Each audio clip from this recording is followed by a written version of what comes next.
Iranian forces are threatening U.S. military ships and oil tankers in the region. American fighter jets and warships took action to protect vessels and their crews. Well, despite the provocation, talks between the U.S. and Iran seem to be on course. CBN Middle East correspondent Julie Stahl has more. The U.S. shot down an Iranian drone as it aggressively approached an aircraft carrier in the Arabian Sea on Tuesday.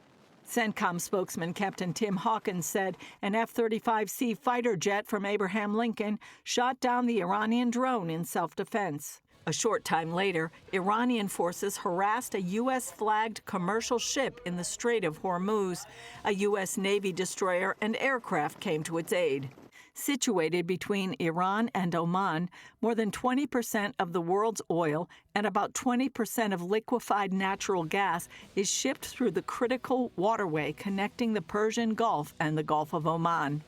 Iran also reportedly wants to change the venue of the meeting with the U.S. from Turkey to Oman and wants direct talks with the U.S. President Trump wouldn't say where the meeting with Iran will be held and seemed to indicate that talks are already taking place. They had a chance to do something a while ago, and it didn't work out, and we did Midnight Hammer. I don't think they want that happening again, but they would like to negotiate. We are negotiating with them right now, yes. The political advisor to Iran's supreme leader made the regime's red lines clear.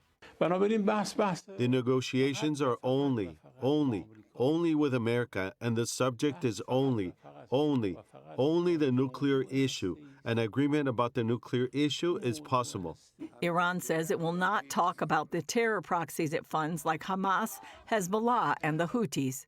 Ali Shamkhani vowed Iran is not seeking nuclear weapons and won't weaponize its enriched uranium stockpiles. He also threatened to retaliate against Israel if the U.S. attacks. This is a false assumption to say Israel's not involved in the U.S. attacks. This is fundamentally false. If America strikes, it's definitely with cooperation from Israel, and it must receive a response proportionate to their involvement.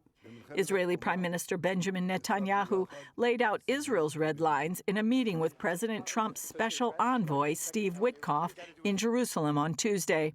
Israeli media report that Netanyahu is asking the U.S. not to compromise on 4 key demands.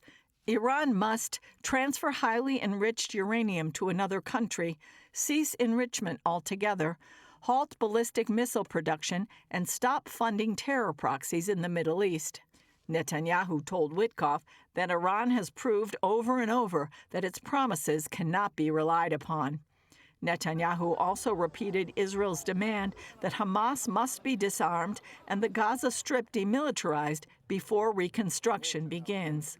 Overnight, Israel struck Hamas targets in Gaza after an ambush on IDF troops left 1 soldier seriously wounded. Julie Stahl, CBN News, Jerusalem. I don't see how you can ever negotiate with this government. They are a murderous death cult. They are built around a false ideology that has called for the destruction of the Jews again and again and again, and also has called for the destruction of America. They think the United States of America is key. If the U.S. doesn't exist anymore, then they can spread Islam and their version of Islam around the world. Let us awaken ourselves to this danger. It's not just the recent history of killing 60,000 protesters, unleashing your military on your civilian population, and using weapons against unarmed people. It's absolutely horrific.